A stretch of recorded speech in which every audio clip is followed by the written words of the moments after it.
Good afternoon, everybody. Welcome again to another episode of Redmond Rambles.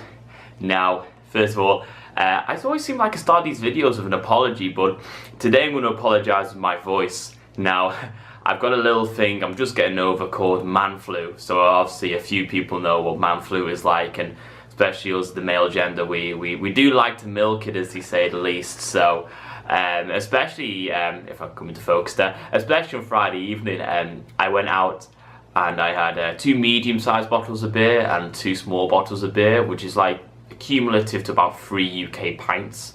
And on the taxi home, I was trying my hardest not to throw up. The moment I got in, I was throwing up all evening. Like, I was so hungover the next day. Had 3 pints, you know, that's one less than allowed to drive. You're allowed to drive on 2 pints in the UK. 1 more pint, you know. And there's me hungover. It didn't help as well the fact that my boiler has been broken since Thursday. It got fixed on Saturday, so I only had 1 real cold day.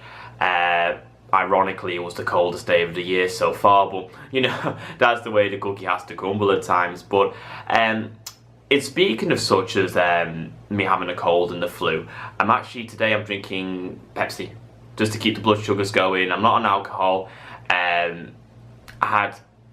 I had a wine buffet last week. I had 4 beers on Friday, and that's all the alcohol I've touched so far. I've said it once, I'll say it a million times. I thought I'd drink a lot more in Korea than I have done. I used to drink a lot more drink in Manchester. So, I've just brushed my teeth, so it doesn't. Oh gosh, that was a mistake. But anyway, let's get into today's topic in today's video. Now, there should be a big video coming up soon in the next coming weeks. I want to get a few friends into the video as well and start doing a bit of collaboration. So I'll let you know more about that when sooner the time and see what happens. Today I woke up and I normally do this video late. I normally do this video like 4, 5, 6 p.m. in the evening. It's just gone 1 p.m. on a Sunday afternoon. And I was scrolling through Twitter, and I heard about Hawaii having this missile, these emergency alert. Oh, there's a ballistic missile coming, everyone take cover, this is not a drill. And I've seen everyone panicking, and it came out as a false alarm. And it's very scary to think that, imagine receiving a text message, there's a missile coming your way. And it put me into context a bit about the whole problem, not problem as such, the whole situation between North Korea and the rest of the world, really, because when you think ballistic missile in 2017, 2018, you automatically think North Korea. Now, I want to give my take of my experience of North Korea whilst living in South Korea. Now, I've been here for, it'll be 7 months next week now, so I've been here for, do you know what I mean, leading up to a year, 3/4 of a year almost. God, I'm terrible at maths this morning. I know that didn't make any sense, but basically the Western news loves to scrutinise North Korea, and they love to, the term fake news is not too far off being the truth, really. Oxymoron there. It's not too far being off the truth. Now, I'll give you my personal experience of how I witnessed this. So, I just arrived in South Korea in June, and in like July, August is when it was starting to really heat up between America and North Korea. Now, you had all the Western media like, oh, North Korea's going to blow up South Korea, North Korea's going to blow up Guam, North Korea's going to do this, North Korea's going to do that. And they were really hyperbolic driving this news. Oh, there's going to be World War III today, tomorrow, it's going to happen. And obviously, me just arrived, I was a little bit worried. I was really worried. I was like, oh no, have I made a mistake here? I've just got here and I'm going to get bombed. Like, not really up for that today. So, what happened was, things happened, like, we had the Korean Independence Day, and they were like, oh, that's the day South Korea's going to get bombed. They had like the founding day of North Korea, that's the day they're going to do it, and all these days. And I started to get worried, and the more worried I got, the more worked up and stressed I got. And then nothing happened. Nothing happened. And it always made me laugh, because the moment I realised that it's not as big as everyone makes out is when it was like August.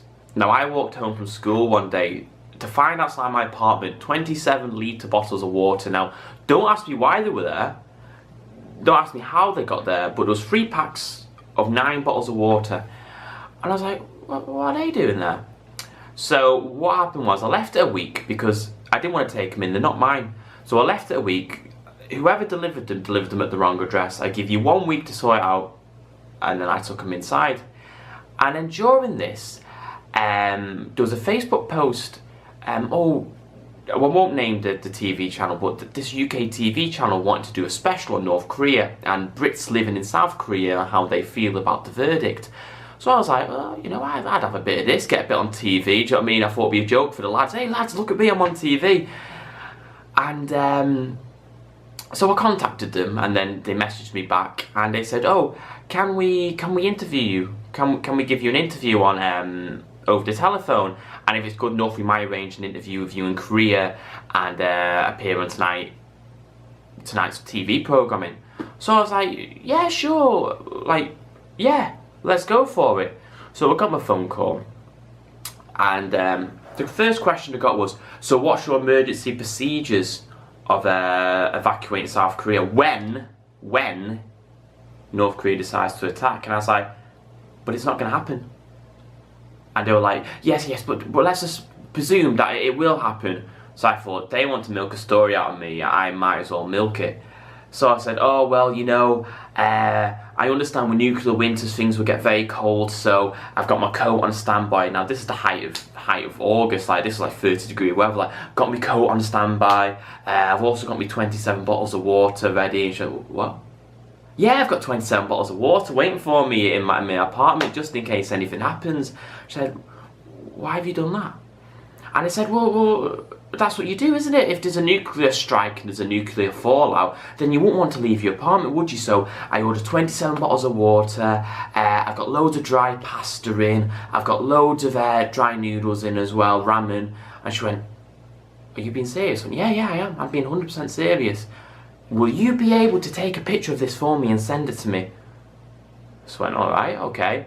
And I will find a picture and I will put it on here just to prove to you that I did it. And I sent it to them, and I got an email back, this is great, this is fantastic, we'll be in touch. But they never got back in touch with me, but I just thought, how blooming gullible. Could you imagine if that story went out to the UK, oh, Brits prepare for nuclear fallout. It was just me, just because there's 27 bottles of water outside my house, that's the only reason that I had done that, took that picture. And this is how news can get so out of hand and just... It was magical. I really wished it went to national TV because it would have been brilliant, because it was a made-up story. I made the story up on the spot like that, and they believed it for a while. They were going for it. Oh, look, you forgot to check he didn't have enough memory on his camera. Sorry about that strange little intercut you just had there. I was in a real flow of talking about this, that and the other, and then I just decided, oh, 1 minute, my camera's going to switch off, so sorry about that, guys. Where was I? Ah, yes. So, the made-up story. So, yeah, I made the story up, and they were going for it. They were believing it. And it was just magical how such a small little lie could have made national television, because the Western media, they're eating it all up, So, it's like last week, North Korea and South Korea, they spoke to each other. It's the first time they've done it in a number of years where they came and communicated with one another, and it came to the agreement that they're going to have North Korean athletes in the Winter Olympics, which is great for the progression of the country of Korea.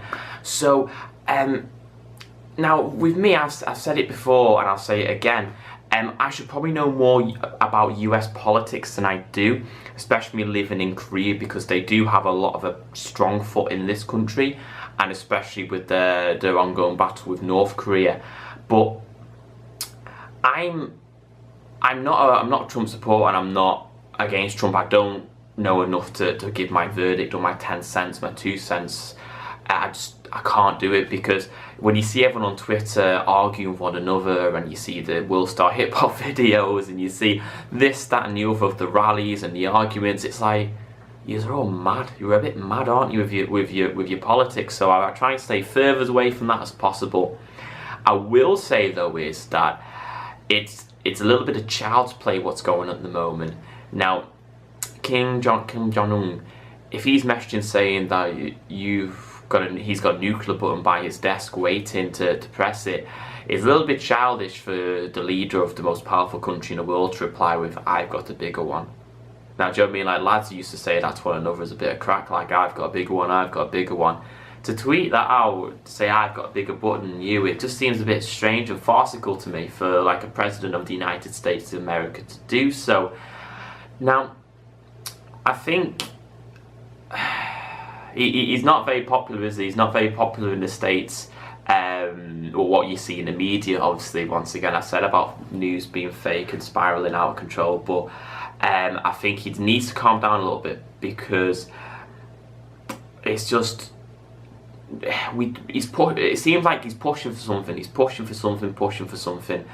and I don't want to be in trouble here in South Korea, because obviously if them two start kicking off, obviously South Korea's going to be right in the middle of it. They'll be right in the middle of it. So, I mean, I don't want to be running to Sangmun Station, having to find shelter. It's about 20 minutes up the road. I don't be running for 20 minutes. So what I'll do is I'll end the video now, because I'm starting to ramble on a little bit. Just a little bit of an update about what I'm doing myself. So I find myself really stressed in work at the moment. It's a hard time. It's almost graduation. For some reason, my head's just a bit mad. It's freezing cold outside. We've got to -16. So I've started doing like a 31-day abs, leg crunches and leg lifts challenge. And I'm on day 13 today, and I've just done him there, had my shower, and it was great.